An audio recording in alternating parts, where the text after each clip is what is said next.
Okay, thanks so much for kicking off the session. I hope that kind of sparked a little bit of passion or a little bit of why we should, take this issue seriously. So now I will just give us a little bit of background information before I call on our lovely presenters. So we can, I have an advancer.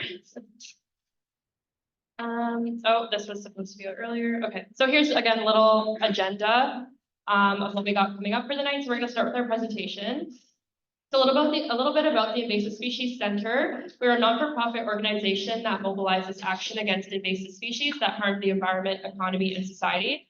We're based out of Saskatchewan, but felt fitting to come to Belleville and talk about grass carp in Bay of Quinte. There was a fertile female grass carp caught here in the Bay of Quinte last year, so it was definitely fitting to have this here. So the Asian Carp Canada program targets anglers to provide them with information on the impacts of Asian carp and how to identify and report sightings. So on our end for the Asian Carp program, our main goal is to teach anglers how to identify and report grass carp, as they're often the first set of eyes out on the water. And we do this in a variety of ways in different marketing and information sessions just like this one. So as I was able to talk to a few of you tonight, there are 4 species of invasive Asian carp.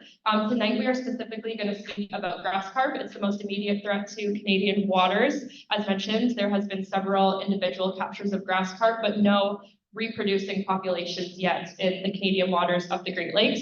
So our goal is to prevent that from happening.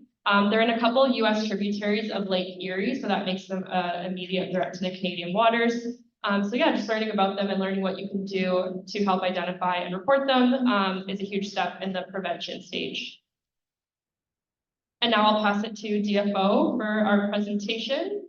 I believe we have Lujan and Alex from Fisheries and Oceans Canada who are coming to present for us this evening. Lujan started with the Asian Carp program as a student biologist in May of 2022 and is now a biologist with the Aquatic Invasive Species program at Fisheries and Oceans Canada. During her time with the Asian Carp program, she has worked on various outreach projects to help spread the word about the effects of Asian carp and the impacts they would have on the Great Lakes ecosystem. She has a master's degree in environmental science from the University of Toronto, where she specialized in terrestrial and aquatic systems. And we also have Alex, who is going to be our star also on Saturday. So hopefully everybody tunes in to watch his TV debut. He's been with Fisheries and Oceans Canada since 2008, starting as a summer student with the Species at Risk program and moving to the Aquatic Invasive Species program in 2016 as an aquatic technician leading field crews in the surveillance monitoring part of the program. Alex is now a biologist working on the prevention pillar, and with that, I will pass it to you.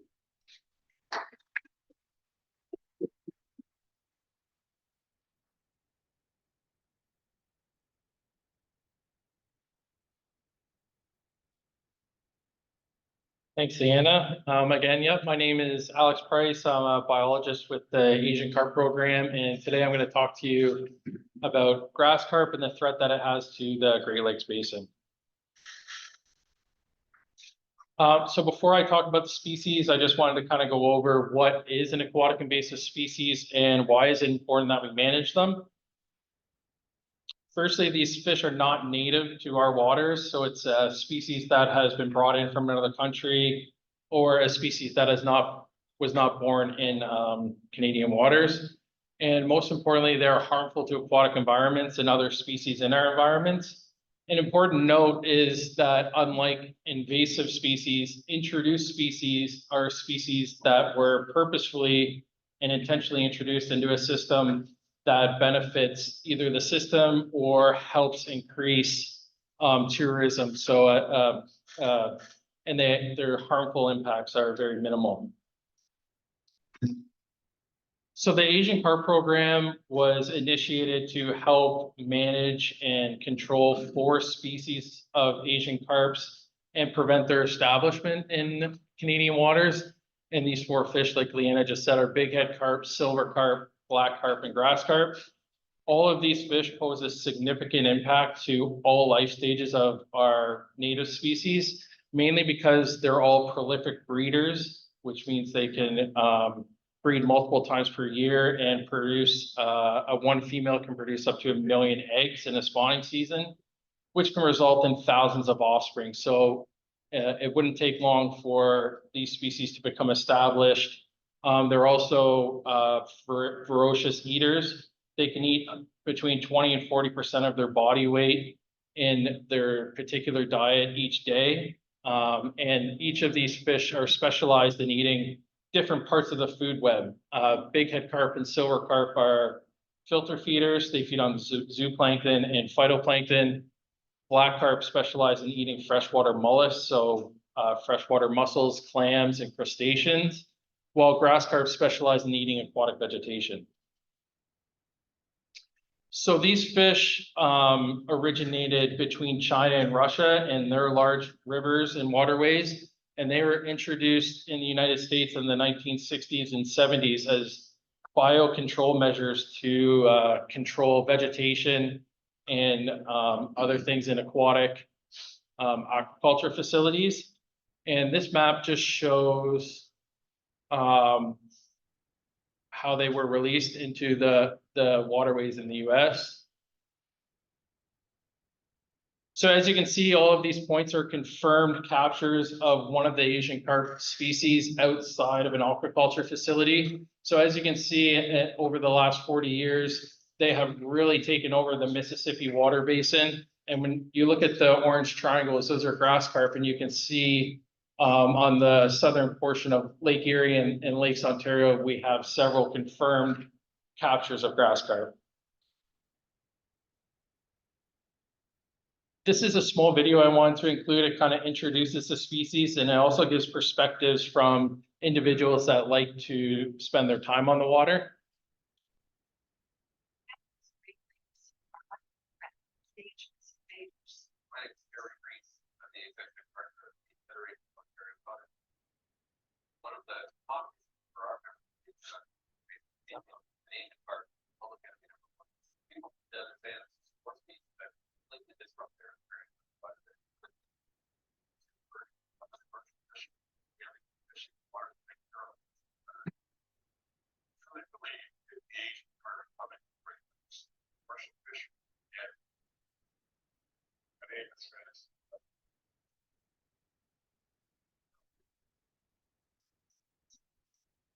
Good work as commercial fishing. My father was fishing. His father was fishing. Every time the boat fish come up, I get the same charge. I got the percentage. I'm over the deep. My children. Part of our culture, both is. My name is Adrienne Bartlett, and I love sport fishing. I spend a lot of time on the water with my family and with my friends, and it's a bonding experience for us. Asian carp really scares me. I've seen videos of them jumping into boats. They're known to injure people. It's very sobering to think that that can happen. It would affect the whole ecosystem. I mean, they're voracious eaters, and the whole food web could collapse. The introduction of these fish is going to be immense. Can't boat, can't fish, you can't swim. It's horrible.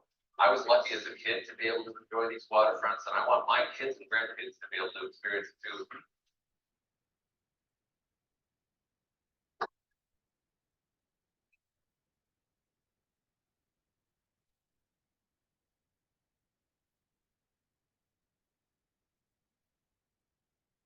Okay, this next slide shows the Great Lakes and suitable spawning habitats within the Great Lakes. We had our scientific part of our program do some modeling and looked at 79 major river tributaries in the 5 Great Lakes. And of the 79, 57 of them were suitable for spawning habitat for all of the Asian carp species. And although you can see that we only had 57 that were able to have suitable spawning, it's important to note that Asian carp could be found anywhere in the Great Lakes. So some of the broader impacts of these carps is they outcompete native fishes for food, for nursing habitat and other resources. And they also dominate habitats because they're so highly adaptable. Impacts of the public is impacts on green spaces and waterways. So that's degrading in the water quality, a decrease in the biodiversity, impacts on sustainability and conservation, as well as impacts on recreational activities as limiting angling experiences for people in the water. So as Leanna mentioned, I'm gonna focus the rest of the presentation on grass carp, as grass carp right now is the most immediate threat to the Great Lakes. We currently don't have an established population in the Canadian waters of the Great Lakes, but there is a population of grass carp in the United States in the southern parts of Lake Erie. And so this is the highest risk right now for an established population coming into Canadian waters. Grass carp are immediate threat because it can only take up to 20 individuals to have a successful spawning season. So 10 males and 10 females is all it can take for an established population to start. Grass carp also grow quite large. They get about 4.5 feet in length or 1.4 meters. And they can eat up to 40% of their body weight each day in aquatic vegetation. So when you think about a fish that can get up to 100 pounds in weight, you're looking at about 40 pounds of vegetation being consumed every day. This is an issue because their digestive tract isn't able to digest all of the vegetation that they're eating. So you have an excess amount of undigested plant material being excreted back into the water. This causes extra nutrients to go into the water and can create algae blooms. These fish grow very large very quickly. The fish, the smaller fish on the screen is a year 1 age class fish. So that's a fish that was born in the year that this picture was taken. And the larger fish is a fish in its 2nd year of life. So the first fish is about 4 inches in length and the second fish is about 14 inches in length. So they grow very quickly and they outgrow the mouth size of our top predators within their first 2 or 3 years, which means they don't have any natural predators here. This is an animation that Fisheries and Oceans developed early on in the program. And this picture depicts a healthy and balanced ecosystem. So as you can see, there's lots of different types of plants, both aquatic and terrestrial. You have lots of birds flying, you have reptiles and amphibians. And when you look under the water, you have several species of fish. And one way to tell whether an ecosystem is healthy or not is to tell how many species are in that ecosystem. So an ecosystem that has more species is generally more healthy ecosystem than one that has less. This graphic shows a degraded ecosystem, and this is an impact that grass carp would have on our wetland habitats if they were to become established and thrive in these environments. So you can see there's a reduction in habitat for fish and birds. You have increases in algae blooms, including blue-green toxic algae blooms. You have decreases in overall biodiversity, so less species that will complement each other. You have increases in water murkiness, a decrease in water quality, and a reduction in aquatic plants overall.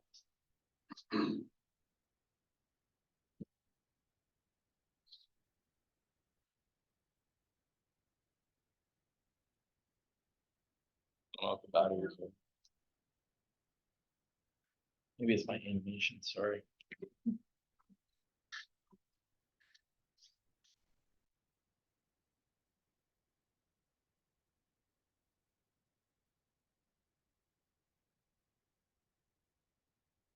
So where have grass carp?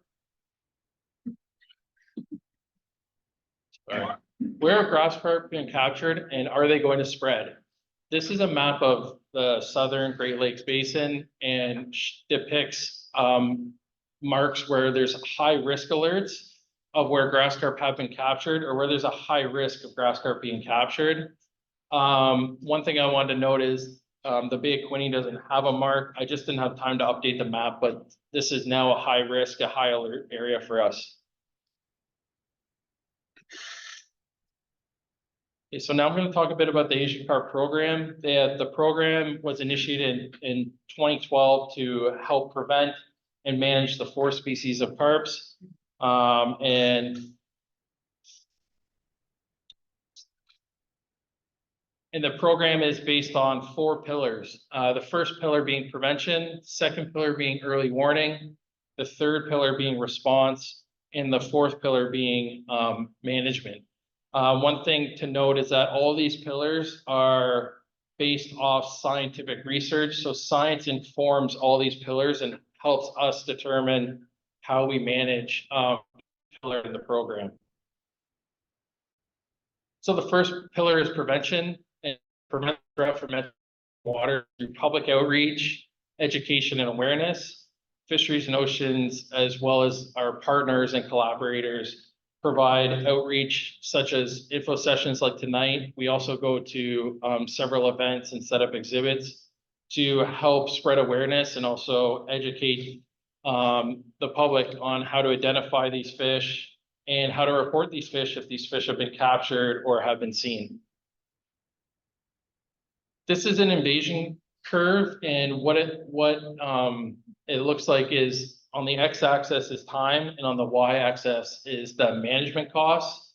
And right now with Asian carp species, we are in the prevent introduction stage. And basically what this graph shows you is when you try to manage an invasive species before it's established in our waters, the cost to prevent it is much lower than if an invasive species has a chance to spread and establish in waters. The cost becomes exponential.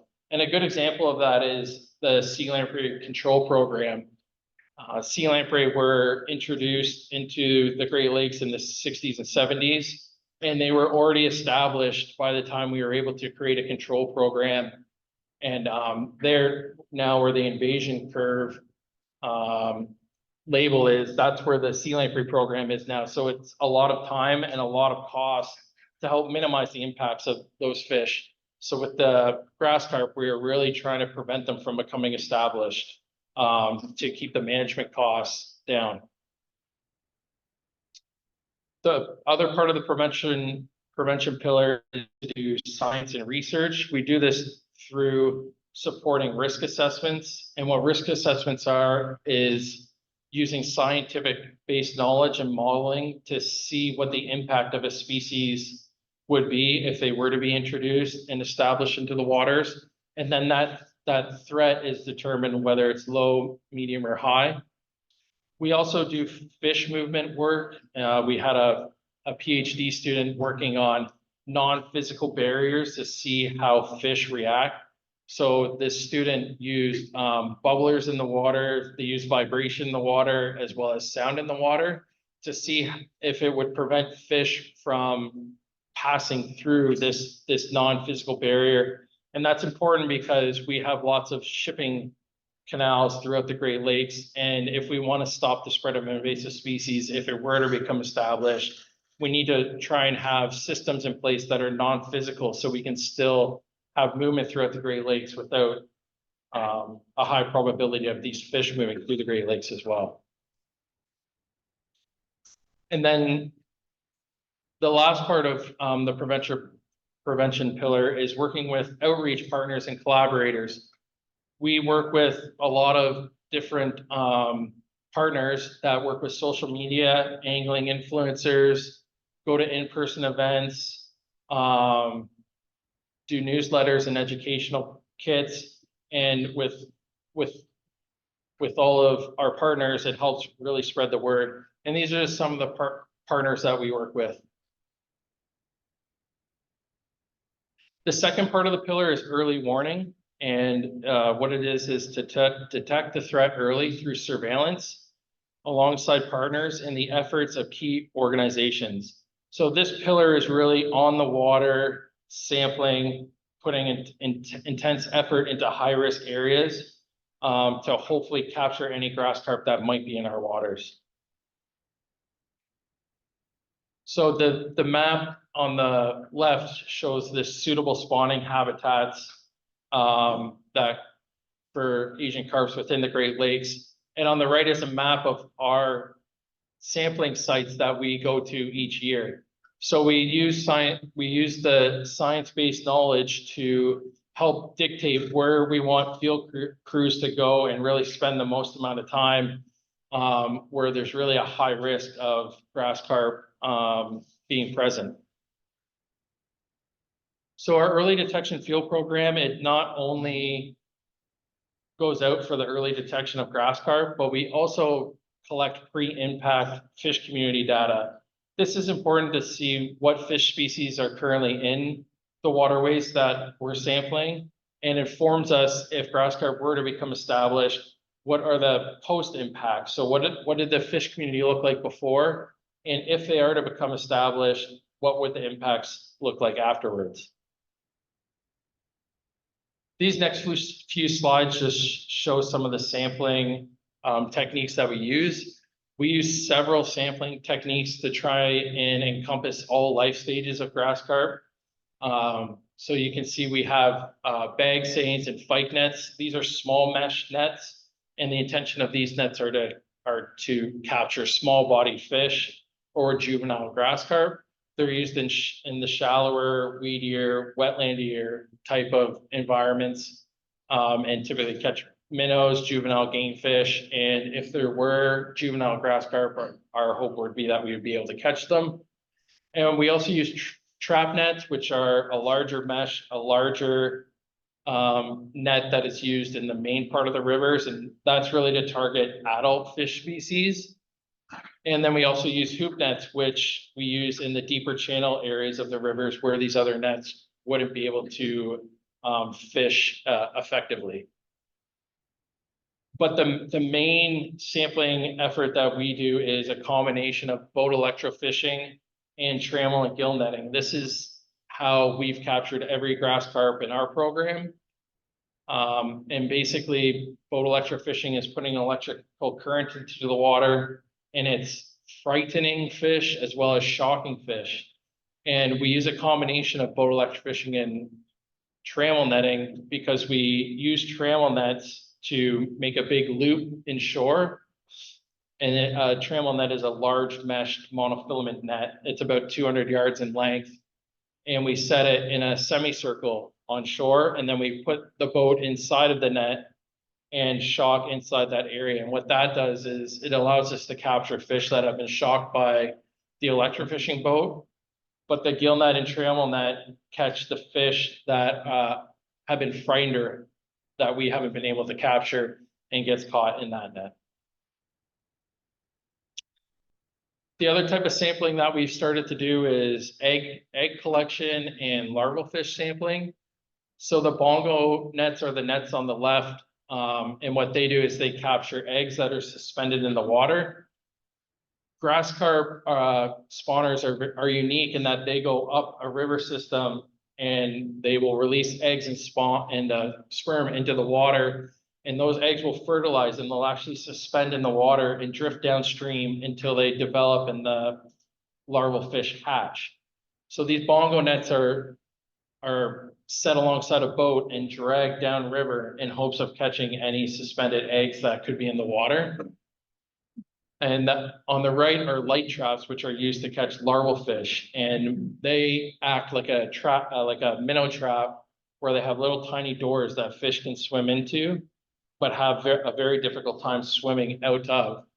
And how they're used is we put a really bright light inside the middle of the trap, and we put it into heavily vegetative waters where we think larval and juvenile grass carp wouldn't have it. And we do this at night, and it attracts fish into the net. This slide shows the number of sites that we've done during our early detection surveillance sampling from 2014 to 2023, as well as the number of water bodies and total number of fish. So you can see on average, we do between 700 and 1,300 sites per year across the Great Lakes Basin. In 2021, you can see there's a little bit of a dip. That was because of the pandemic and some restrictions with traveling. But in 2022 and 2023, we had over 1,000 sites. The other thing you can see is the number of water bodies in 2014 to 2019 is in the mid to high 30 range. That's because when the program started, we wanted to hit every high risk area in the Great Lakes Basin. But as that population of grass carp in the United States of Lake Erie started to be more present, we wanted to spend a lot more effort in the Lake Erie Basin and really focus in that high risk area. So we started going to the same water body multiple times a year.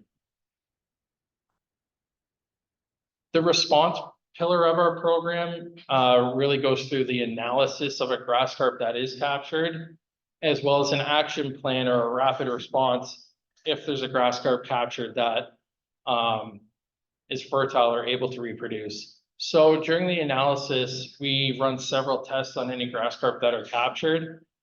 We age the fish, we look at the fish's internal reproductive organs, see if they're developed or not developed, which would indicate a fertile fish able to reproduce or a sterile fish not able to reproduce. We also look at different fluids within the body of the fish, which helps us make a confident determination of whether these fish can reproduce or not. If a fish is deemed fertile and able to reproduce, it initiates a rapid response where we have multiple partners going out and intensely sampling the water where that fish was caught in the attempt to catch any more fish that might have been trying to spawn with the fish that was captured. So this is a flow chart kind of how our program goes through the rapid response protocol and how we respond. And basically what it's showing is a fish is captured and reported through the hotline or through EdMaps. The fish comes into our laboratory, and based on the tests that we do, we either initiate an incident command response, which is similar to a natural disaster response or an emergency response, where we have someone who leads crews going out and intensely sampling the water, and we have a very strict flow of communication when these responses are happening so that everyone is on the same page. So again, if there's a fish that is able to reproduce, we sample the area exhaustively. Any grass carp caught are kept immediately and taken back to the lab for further analysis. And then other steps are taken if more fish are captured, or if we felt like we've exhaustively sampled the area and we're confident that there aren't any more fish in the area, we stand down and go back to our regular sampling. So this is a video that shows how our laboratory goes through our response when a fish has been captured and has been brought to our lab. Asian Carp Lab is really the command center for responding to detections of Asian carps in the Great Lakes. And all of the information we can collect on these fish is done in this lab here. My name is Julia Combe. I'm an aquatic biologist with Fisheries and Oceans Canada's Asian Carp program. My main role is conducting fertility testing on the specimens and then doing a full dissection to get as much information from every individual as we can to help better understand where these fish are coming from. Asian carp pose a huge threat to our Great Lakes ecosystem. They can reproduce really quickly, multiple times per year. They produce a huge number of eggs at any given time. And the very first thing that happens when one is captured is it comes back to the lab and we do fertility testing. If it is fertile, we're going to follow up with operations on the water.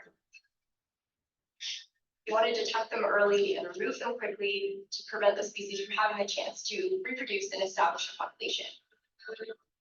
I feel a lot of pride knowing that I'm part of a team that's protecting not only the Great Lakes, but the inland waters beyond as well.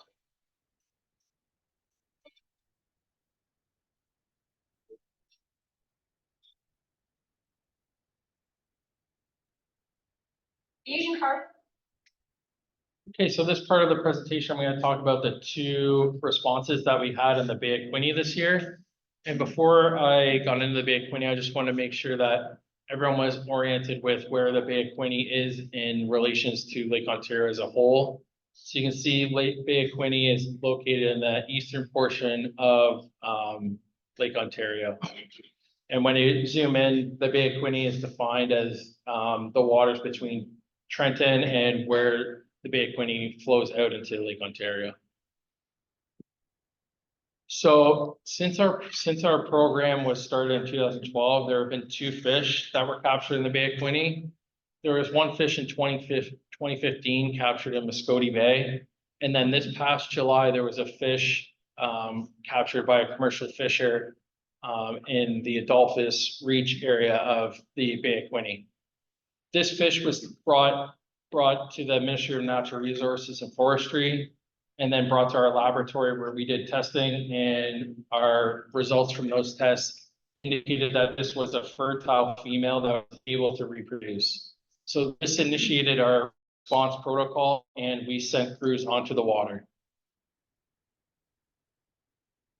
So that there was 3 boat electrofishing crews that were on the water. There was 2 from Fisheries and Oceans Canada and 1 from the Ministry of Natural Resources and Forestry. We targeted our sampling throughout spawning in shallow wetland habitats throughout Bay of Quinte. We felt because there was 2 fish captured in different parts of the bay that it would be good to target all the shallow water habitat as intensely as we could. The fish that was captured in July was in part of the Bay of Quinte that's much deeper, and our gear typically doesn't work as effectively in the deeper water. That's another reason why we tried to spread out and do the shallower types of water. One of our crews also collected environmental DNA as part of our response, and it's the first time that we included environmental DNA sampling in one of our responses. So in total, we did 5 days of sampling and no additional grass carp were captured. And the total effort for this response was boat electrofishing was about 33 hours worth. Our trammel netting was about 100 minutes, and we only set 3 trammel nets. That's because the Bay of Quinte is very heavily vegetated and the water is fairly clear.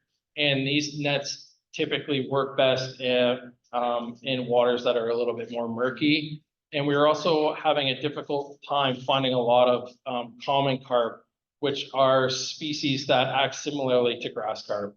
So when we did find schools of common carp, we would stop electrofishing.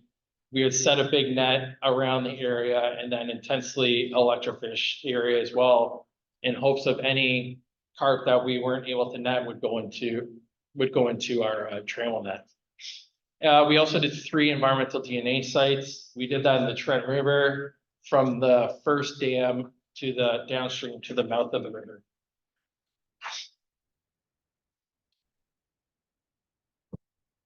This is a map I made of all the sampling sites that we did in the July response. So as you see, we did a really thorough job of covering the Bay of Quinte where we could. We focused a lot of our efforts in Muscogee Bay and Hay Bay, which are large bays in the Bay of Quinte that are shallow, heavily vegetated, and have the most suitable habitat for grass carp. But we also sampled in the Trent River and the Mora River, just because there could be another spawning adult in the river waiting. Another thing to note is when you're boat electrofishing in a response, we typically do sites that are 30 minutes to an hour long. And these sites can go between 500 meters and 1 kilometer long at once. So I opted not to put the start and stop coordinates for these sites, because if the map became too clustered, it was too difficult to see. So the Ministry of Natural Resources performs regular environmental DNA sampling in the Bay of Quinte yearly as a prevention measure. But because this fish was captured in July, the Ministry of Natural Resources and Forestry did a heightened response after we did on the water sampling, and they did some environmental DNA sampling. And in that little box square, there's 2 red points where they actually got 2 results that came back positive for grass carp DNA. So this is a map of the sites that were sampled in Muscogee Bay, and all the black dots are sampling points where the results came back negative for grass carp DNA. But there's a red dot on the left lower portion of the map, as well as the lower right portion of the map that came back positive. And we felt confident enough that another response was warranted because a fish was already caught, and the chances of another fish being in the area, we thought was high. So we initiated another response, which consisted of 3 electrofishing boat crews. We had one from Fisheries and Oceans Canada, one from the Ministry of Natural Resources and Forestry, and Quinte Conservation also came out. So and we opted to do sampling just in Muscogee Bay where those positive eDNA results came back, and that's because we felt that was a large enough bay that we could spend a whole week there and really intensely sample that entire area. And this time we opted to bring trap nets to set along the shoreline to hopefully, if a grass carp is moving throughout the shoreline, they would go into one of the nets or be spooked from us boat electrofishing and go to one of those nets. We also did 5 days of sampling during this response with no additional grass carp being caught. And our total effort for boat electrofishing was about 14 hours. And the total trap nets that we set was 42, and that consisted of just under 1,000 hours of actual fishing time. And I'm just going to point out that the reason the boat electrofishing hours is so low is it took us several hours each day to pull up each trap net, take all the fish out, and reset the nets every day. So that's why you can see a difference in the boat electrofishing effort between this response and the previous response. This is a map showing our sampling effort within Muscogee Bay. The green dots is all the electrofishing points that we did, and the pinkish purple dots are the trap nets that we set. It's important to note that with the trap nets, we didn't move them to different sites each day. We pulled the nets up, we would take all the fish out, and we would reset them in the same spots. And that's because on Monday, we looked at the map and tried to find strategic points that would help cut off areas of the shoreline the most effectively. Okay, so that's the 2 responses, and I'm gonna end the presentation with how you guys can get more involved with identifying and reporting grass carp. This is an infographic that we created and shows a bit of a flow chart of how you can document, report, and retain a fish if you do see one or capture one. And the most important part of this graphic is the first part is document. And part of documenting is being as confident as you can be in identifying grass carp, whether they're in the water or whether you've captured them while you were fishing. So this next slide, it just gives a brief introduction to identifying grass carp. The invasive grass carp is on the left, and similar invasive carp, the common carp, is on the right. The biggest difference in the 2 fish is the common carp has a long dorsal fin with a dorsal spine, while the grass carp has a very short dorsal fin with no spine. The grass carp also has no barbels around the mouth, whereas common carp have 2 pairs of barbels around the mouth. And the other noticeable difference is the eye is located above the mouth on a common carp and is located level with the mouth on a grass carp. And then lastly, this is a video that I wanted to throw in here that kind of shows the differences between the grass carp and common carp in real time.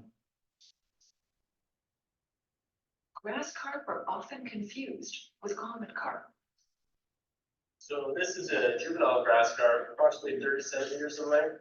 They do reach up to 1.5 meters in length, and while this guy is under a pound in weight, they do reach up to 90 pounds.